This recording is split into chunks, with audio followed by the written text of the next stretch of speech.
Bonjour à tous et à toutes. Désolée pour les 2 petites minutes de retard. Au moins ça vous a laissé le temps aussi d'arriver. Bienvenue à cet Indie Club de vendredi 19 janvier. Je vois que vous êtes déjà très nombreux dans le chat, donc ça fait super plaisir. En plus, c'est le premier webinaire de Guillaume, donc il est hyper content. Je parle un peu pour lui, mais donc c'est trop bien. Salut Joël. Salut Marion, trop bien, je vois qu'il y a des élèves, des alumni de Indigo, donc hyper contente. Je vais envoyer un sondage donc dans l'onglet sondage, vous allez voir, pour pouvoir vous présenter donc, et nous dire ce que vous faites dans la vie. Si vous cochez autre, je vous laisse le mettre dans le chat pour nous préciser ce que vous faites. Voilà, ça nous permettra nous d'avoir un peu une idée des personnes avec qui on va passer 30 minutes aujourd'hui. On va peut-être dépasser du coup de 5 minutes. Mais voilà, l'idée c'est de vous proposer un contenu qui est condensé, efficace et de ne pas vous faire perdre votre temps. Trop bien. Hello Véronique, putain, vous êtes hyper nombreux dans les alumni, je suis trop contente.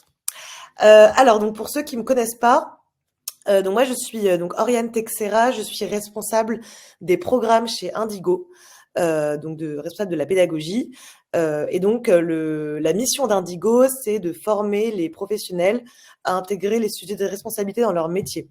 Donc soit avec des formations qui sont sur du reskilling, ce qu'on appelle donc vraiment des reconversions, avec un programme par exemple qu'on a lancé qui s'appelle Responsable RSE, où c'est un programme qui est sur 100 heures, soit des programmes plus petits comme Pilote de la stratégie climat ou Éco-conception numérique qu'on vient de lancer, où là on vous propose d'ajouter plutôt une corde à votre arc et de vous former sur un sujet en particulier. Ce qui fait que les formations chez Indigo sont chouettes, c'est qu'on axe beaucoup les formations sur la pratique.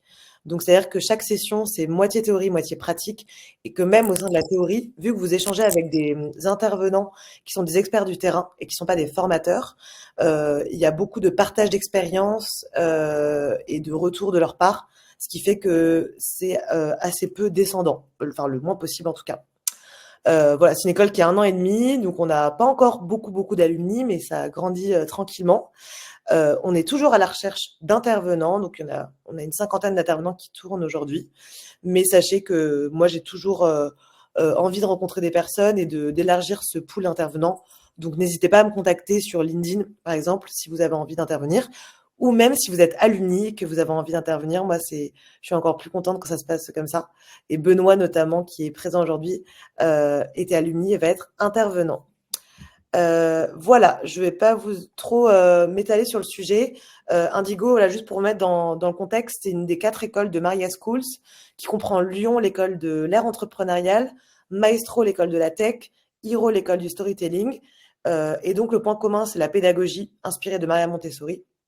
Et une fois que vous faites partie de la communauté Indigo, vous faites partie de la communauté Maria Schools de manière plus générale, qui du coup regroupe 6000 alumni. Voilà. Tous nos événements sont publiés, pour ceux qui ne savent pas, sur Meetup. L'avantage de Meetup, c'est que vous recevez une notification par mail dès qu'on publie un nouvel événement. Donc, c'est assez pratique. Donc, je vous encourage à rejoindre le groupe, sachant qu'on est sur, en général, 3 événements par mois facile, donc, et que c'est gratuit et que vous pouvez les partager à tous les gens que vous voulez. Pour ceux qui nous ont rejoints en cours de route, du coup, je vous laisse vous présenter dans le chat, nous dire ce que vous faites, d'où vous venez aussi, si vous venez de Paris, de Bordeaux, d'où vous voulez, peut-être de l'étranger aussi. Donc, je vous laisse arriver tranquillement. Le sujet du jour, du coup, comme vous le savez, ça va porter sur la stratégie climat. On en parle pas mal parce que nous, on a aussi monté une formation sur le sujet. Là, on va se concentrer sur la feuille de route, donc qui est de la session 3 de la formation pilote de la stratégie climat. Si le sujet vous intéresse et vous voulez vous former, on pourra échanger après le webinaire pour que je vous en dise plus et on vous partagera aussi la brochure pendant le webinaire. Voilà, la prochaine promo du coup est fin février. Je vais laisser maintenant la parole à Guillaume sur le sujet. Du coup, Guillaume qui est notre invité du jour, qui est Constant Carbone, et transition écologique. Et voilà, qui va nous dire un peu plus du coup sur les erreurs à éviter quand on fait un plan d'action climat. Je te laisse la Merci parole. beaucoup, Oriane. Merci. Bon, j'ai un petit peu changé capillairement depuis, mais c'est bien moi sur la, Mais c'est sur lui, la photo. là, c'est vraiment lui. Super. Bah, écoute, je te propose ouais, qu'on attaque directement, si ça te va, Go. pour entrer dans le vif du sujet. Alors, le tout premier point, alors ouais, je vais peut-être même juste reprendre sur l'élaboration d'un plan d'action climat. Un plan d'action climat, c'est du coup la suite logique, et c'est pour ça que c'est le premier point, la suite logique d'un bilan carbone. D'ailleurs, un des points dont on parle fréquemment, c'est le fait que le bilan carbone, en fait, ne sert quasiment juste à pouvoir élaborer derrière un plan d'action. En fait, le bilan carbone permet de savoir au mieux où est-ce qu'on va agir, sur quelles émissions est-ce qu'on va pouvoir agir le plus efficacement. Et donc, du coup, c'est important de bien mesurer et de bien faire ce bilan carbone-là. Par exemple, quand je dis bien le faire convenablement, c'est que les émissions majeures, donc les émissions les plus importantes de l'entreprise ou de l'organisation, sont calculées avec des quantités physiques et pas avec des ratios monétaires. Donc là, on va rentrer un tout petit peu dans le détail, mais quand vous faites votre bilan carbone, vous avez la possibilité du coup de calculer vos émissions avec des ratios monétaires, c'est-à-dire pour tant de milliers d'euros dépensés en marketing, par exemple, en santé, en administration, eh ben, j'ai des facteurs d'émission, c'est-à-dire des quantités de CO2 équivalentes. Mais en fait, ça, c'est hyper large et on a une fiabilité de données qui n'est pas incroyable. Donc, ce qu'il faut faire, c'est aller chercher derrière de la quantité physique. Donc, par exemple, les dépenses de marketing, si jamais c'est ma première dépense, aller chercher, OK, c'est 5 000 euros, à quoi est-ce qu'ils correspondent réellement? Je passe par un prestataire, OK, le prestataire, quelle réalité physique est-ce qu'il y a derrière? Il y a un ordinateur, il y a des déplacements, et c'est là, en fait, à partir du moment où on a des données physiques, qu'on peut dire, OK, ben voilà, le prestataire, il a un ordinateur, il a fait 5 déplacements, est-ce qu'il ne peut pas en faire que 2? Donc, c'est pour ça que les quantités physiques, c'est vraiment quelque chose d'important. Et souvent, d'ailleurs, améliorer la qualité des données, c'est une des premières actions de recommandation qu'on va faire dans le plan d'action. C'est un Ok. peu une action essentielle. Excuse-moi, Ryan. Non, non, c'est bon. Je te laisse continuer. Ça marche. Donc voilà, il y a certains prestataires de bilan carbone, par exemple, qui proposent de faire uniquement leur bilan carbone avec des ratios monétaires. Ça sert quasiment à rien parce que vous n'allez pas pouvoir savoir où est-ce qu'il faut réduire vos émissions. Je prends juste une dernière pour finir juste sur ce ratio monétaire parce que c'est quand même un aspect important. Si par exemple demain, je calcule juste avec des ratios monétaires et que j'ai 10 000 euros de dépenses marketing au lieu de 5 000 parce que je suis passé par un prestataire plus cher, au final, je n'ai pas émis 2 fois plus et pourtant, je vais avoir des émissions 2 fois plus fortes. Vu que c'est ratio monétaire, les émissions, c'est des kilos d'équivalent CO2 par millier d'euros dépensés. Donc, il y a une Ok. corrélation directe. Donc, c'est pour ça que, s'il vous plaît, rentrez autant que possible dans les quantités physiques et pas dans les ratios monétaires. C'est un petit peu technique. Normalement, sur la suite, ce sera un peu moins technique. Voilà. A contrario, il ne faut pas rester non plus bloqué sur la comptabilité carbone. On l'a dit, il faut un bon bilan carbone pour savoir où est-ce qu'on va agir. Donc, une fois qu'on a les émissions quantifiées avec des quantités physiques sur les plus grosses émissions, c'est pas très grave si pour les plus faibles émissions, on a des ratios monétaires. Il ne faut pas non plus passer 1000 ans à aller creuser chaque ratio monétaire et à se dire non, non, non, je veux que des quantités physiques, etc. Donc là, non. On se concentre sur le gros des émissions en premier lieu. Et donc, ce n'est pas très grave si sur les émissions peu significatives, on a fait des estimations, si on ne sait pas exactement si nos employés, quel pourcent mangent végétarien ou pas, etc. Ça, souvent, ça va être des émissions moins significatives. Donc, ce n'est pas très, très grave. On se concentre d'abord sur le gros des émissions. Voilà. Et un des problèmes qu'on peut avoir et que moi je vois chez mes clients et clientes, c'est qu'on va y affecter des ressources à la place de l'action. Et donc, dans le deuxième ou le troisième bilan carbone, vu que souvent, comme je vous le disais, les recommandations, c'est d'un peu creuser cette qualité de données, certaines personnes vont vouloir dire bah non, bah on va améliorer la qualité du bilan et oublie de passer à l'action. Et ça, c'est vraiment un point important. Faut pas, voilà, le bilan carbone, c'est pour agir, c'est pour agir, c'est pour agir. Ça va être mon mot d'ordre pour cette année. Et pareil, certaines actions de réduction ne sont pas forcément chiffrables. Il ne faut pas être obsédé avec le fait d'avoir tout chiffré. Ouais. On ne pourra pas prédire avec certitude qu'en 2050, eh ben, on aura pile moins 45% d'émissions sur votre activité. Il y a plein de choses qui arriveront et donc voilà, on n'a pas une fiabilité totale sur ces données. C'est des ordres de grandeur. Et pareil pour le bilan carbone, c'est des ordres de grandeur. On a des incertitudes qui y sont liées. Donc, c'est important d'avoir ces deux éléments en tête. Maintenant qu'on a bien cet aspect bilan carbone et comptabilité carbone, on va passer sur les actions. Quand on choisit nos actions, quand on priorise les actions, un élément à garder en tête, c'est que le climat, ce n'est pas le seul problème. Un plan d'action climat, il se base du coup sur le bilan carbone, et le bilan carbone, il se concentre sur les émissions de CO2, CO2 équivalent, donc les gaz à effet de serre, on va dire. Il y a d'autres frontières planétaires. Je ne sais pas si pour beaucoup d'entre vous, c'est quelque chose de connu.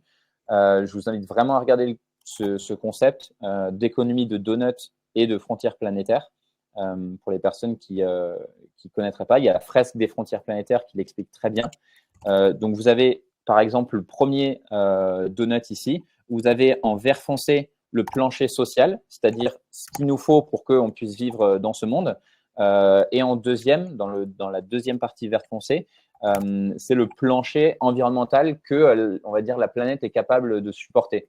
Et sauf qu'en fait, ben, voilà, et donc en vert plus clair, on a l'espace sûr et juste pour l'humanité, c'est-à-dire au-delà de ce dont on a besoin, mais en dessous de ce que la planète peut accepter. Et on le voit sur celui de droite, qu'en fait, ben, ces frontières planétaires, sur les 9 frontières, il y en a 6 qu'on a complètement explosé. Donc, le changement climatique, c'est une de ces 9 frontières, mais il y en a d'autres. L'intégrité de la biosphère, la biodiversité, le cycle de l'eau douce, etc., etc. Je ne vais pas vous faire un cours là-dessus aujourd'hui, mais c'est important à garder en tête. Et donc, si par exemple, on se concentre uniquement sur les émissions carbone, par exemple, on ne favoriserait pas l'agriculture biologique, puisque d'un point de vue carbone, ça a assez peu, on va dire, d'impact. Il y a des effets rebonds un peu négatifs du fait de passer à l'agriculture biologique et des effets positifs. Donc, ça se neutralise à peu près. Et pourtant, sur bien d'autres aspects, sur ces autres frontières planétaires, là, ce sera pertinent. Idem pour les barrages hydroélectriques. C'est intéressant d'un point de vue CO2. Donc, on pourrait se dire, ben, on y fonce. En revanche, ça a des aspects négatifs sur, par exemple, la biodiversité. Donc, au final, c'est peut-être pas une si bonne idée. Pour répondre à Véronique, faut-il néanmoins continuer à parler d'un plan d'action climat? Oui, puisque là, on se concentre du coup sur les émissions de CO2. Donc, c'est un plan d'action climat. En général, quand on dit climat, c'est les actions CO2.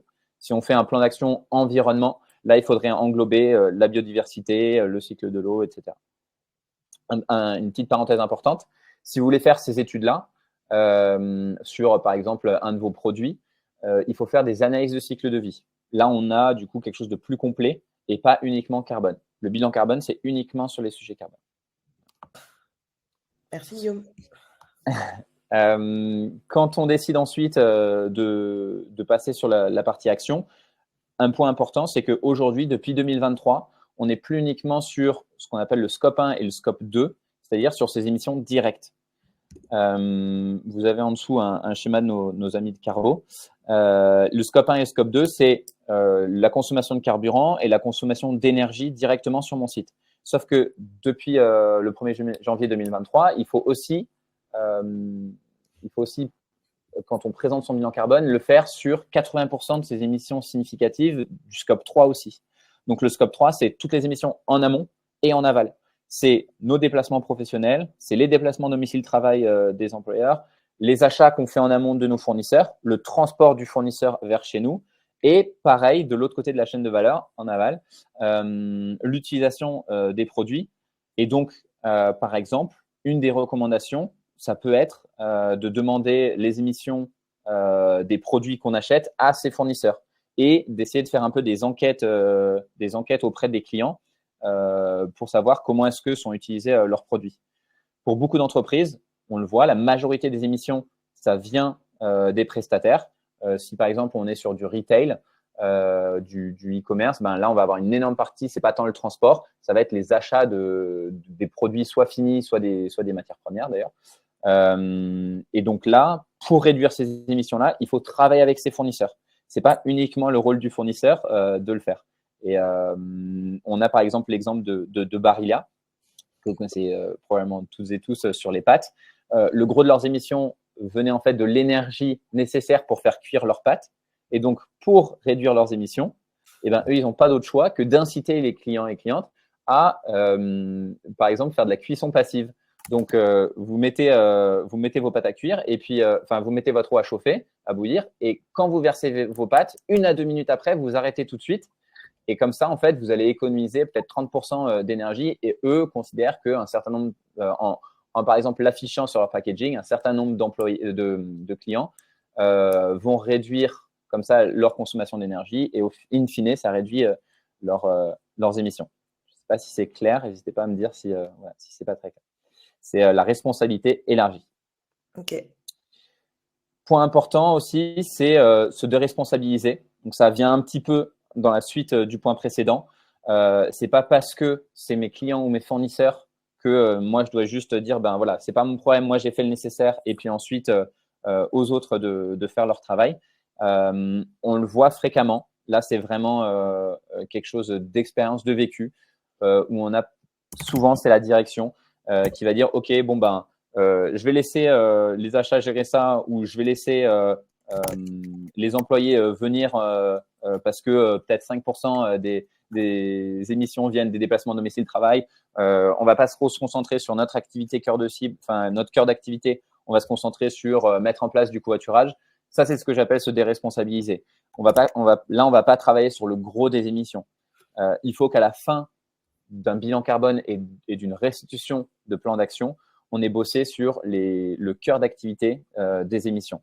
Donc, souvent, c'est les fournisseurs, c'est les clients, et donc, c'est travailler avec eux.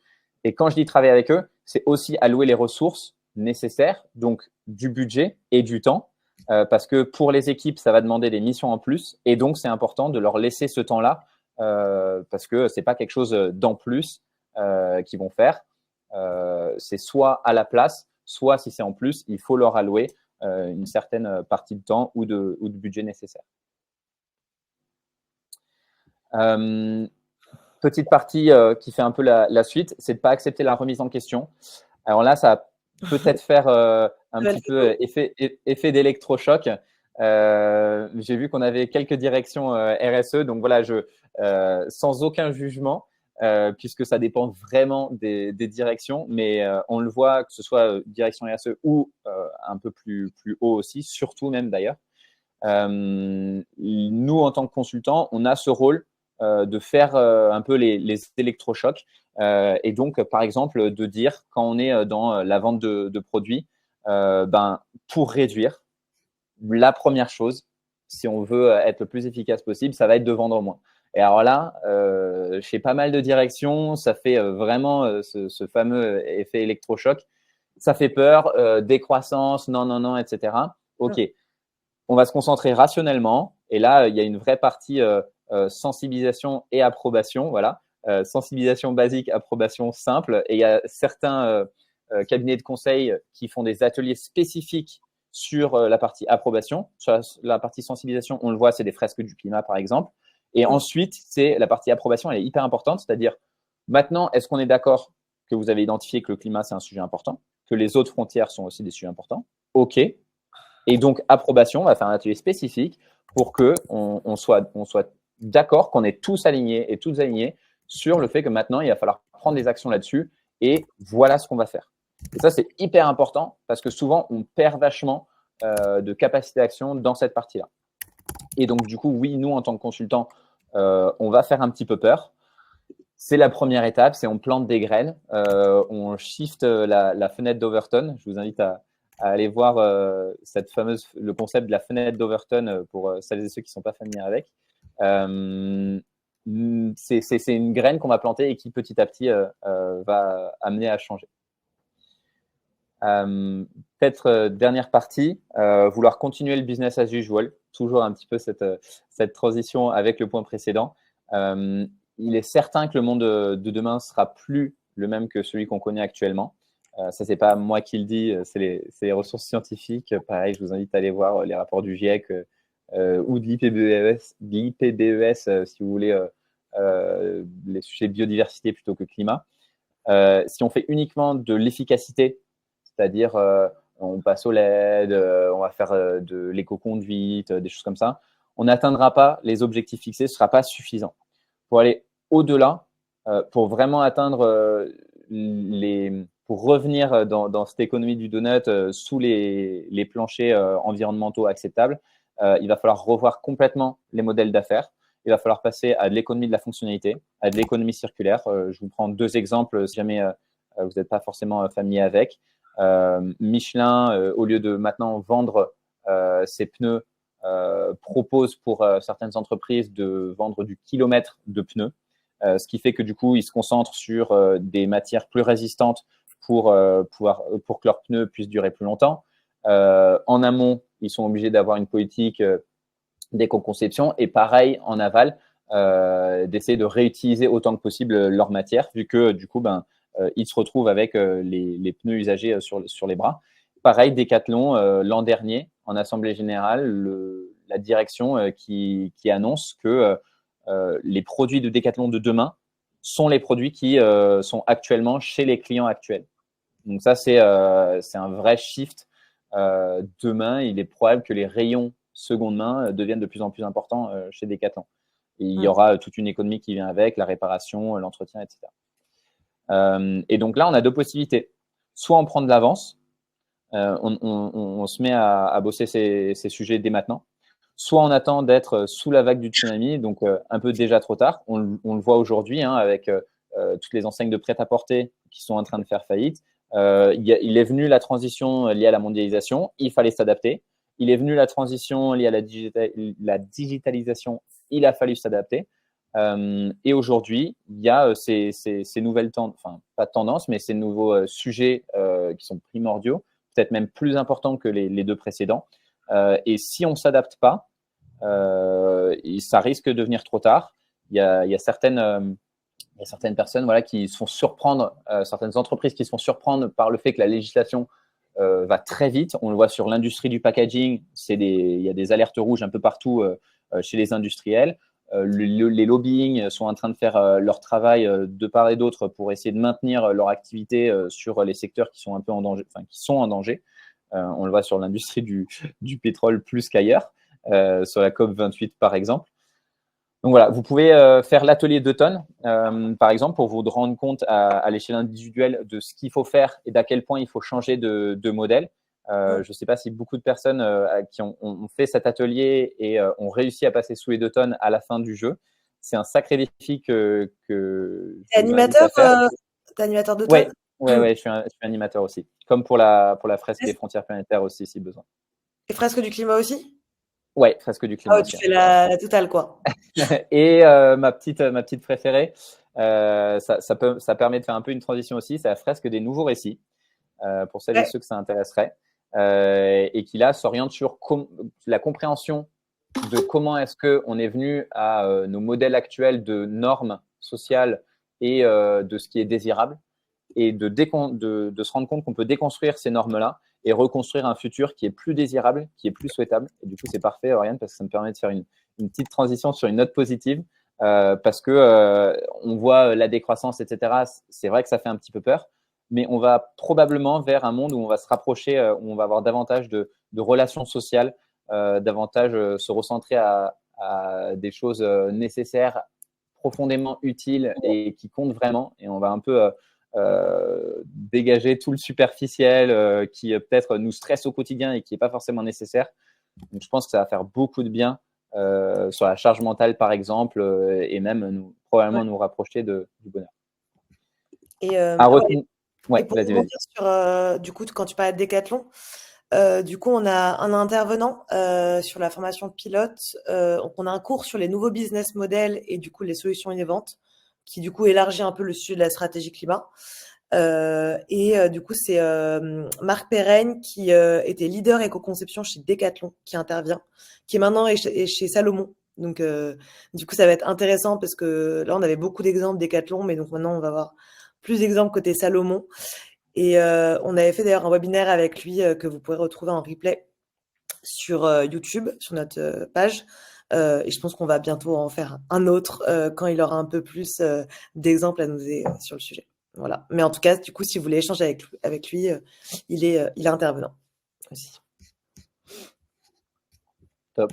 Ben, écoute, nickel. Moi, je voulais juste revenir sur ça, revenir sur les 7 points, les relire rapidement à voix haute, comme ça tout le monde les a bien en tête et on se ressouvient bien de ça. On commence par un bilan carbone. On a fait un beau bilan carbone. On n'a pas fait un bilan carbone à base de ratio monétaire. Ensuite, on est passé sur la comptabilité carbone, c'est-à-dire on a accepté que le bilan carbone, c'était une chose qui n'est pas parfait, il ne sera jamais parfait. Il y a des estimations, etc. Tant pis, on passe à l'action sur les actions, sur les émissions les plus importantes. Ensuite, on comprend que le climat, ce n'est pas le seul problème quand on décide des actions à mettre en place.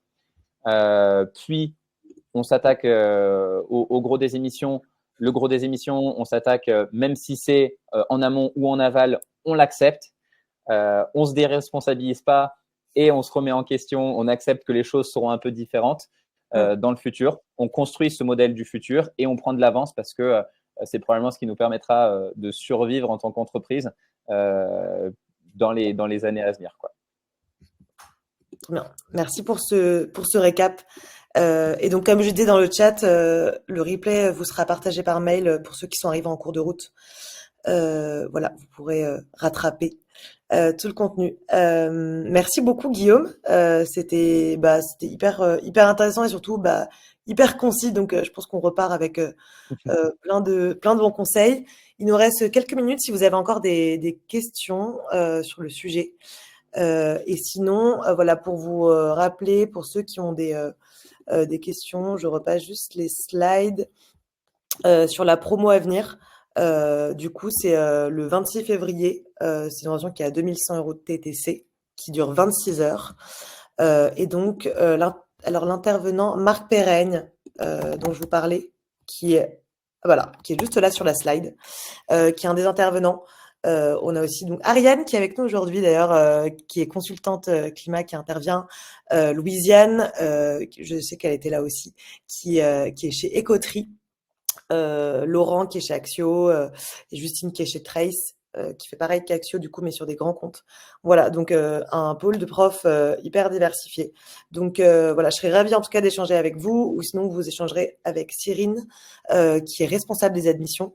Si notamment vous téléchargez la brochure, c'est elle qui vous... alors je la retrouve, voilà, c'est elle qui répond aux personnes du coup qui téléchargent directement la brochure. Voilà, que je vous partage dans le chat. Et voilà. Et Juste, Oriane, avant peut-être de finir, vu que j'ai vu qu'il y avait cette petite question sur les conseils pour passer du plan d'action et objectifs long terme à leur déclinaison concrète et opérationnelle. En fait, souvent, les actions, elles vont rapidement être concrètes et opérationnelles. Comme je vous disais, par exemple, sur il faut qu'on travaille sur nos émissions en amont. Là, clairement, c'est OK, il faut qu'on demande à nos fournisseurs les émissions. Et directement, là, c'est contacter les fournisseurs, leur demander si ils ont fait leur bilan carbone ou non, les mettre en relation avec la personne qui fait le bilan carbone dans l'entreprise pour que la personne puisse le faire chez les fournisseurs aussi si besoin. Voilà, politique d'achat responsable.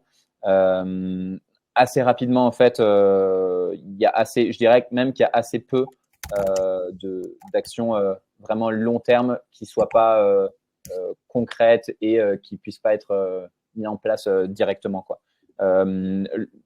Shifter de business model, ça c'est une réflexion du coup qui se met en place avec des sessions brainstorming, etc. C'est peut-être un petit peu différent, c'est peut-être plus de la strat, mais c'est vraiment le seul, je pense, qui serait pas concret, immédiat. Mais il y a plein de personnes super pour accompagner là-dessus. Trop bien. En tout cas, merci beaucoup Guillaume. C'était super. Merci pour toutes vos questions aussi et votre participation. On se retrouve du coup le 30 janvier pour ceux que ça intéresse sur le sujet, je vous le mets dans le chat, du numérique. on va aborder le sujet numérique acceptable pour ne plus dire numérique responsable. Voilà, ça va être 1 heure pour le coup, parce que c'est un sujet assez long, qu'il y a 2 intervenants et que c'est des passionnés et qui sont hyper bavards. Donc, si ça vous intéresse, n'hésitez pas à vous inscrire. Voilà. On est bon niveau timing, on est pas mal Ouais, là. on est pas mal, hein, on est pas mal. J'allais juste conclure en disant, parce que je sais que c'est souvent le cas, s'il y a des personnes qui n'ont pas osé poser des questions, etc., n'hésitez pas. Ajoutez-moi sur LinkedIn. Je dis nous, je ne sais pas si tu veux que les personnes t'ajoutent, Oriane, mais Plaisir. Donne mon voilà, que les personnes n'hésitent vraiment surtout pas, avec grand plaisir. Parfois, je pense qu'on est plus ou moins occupé, donc on ne peut pas forcément répondre du jour au lendemain tout le temps.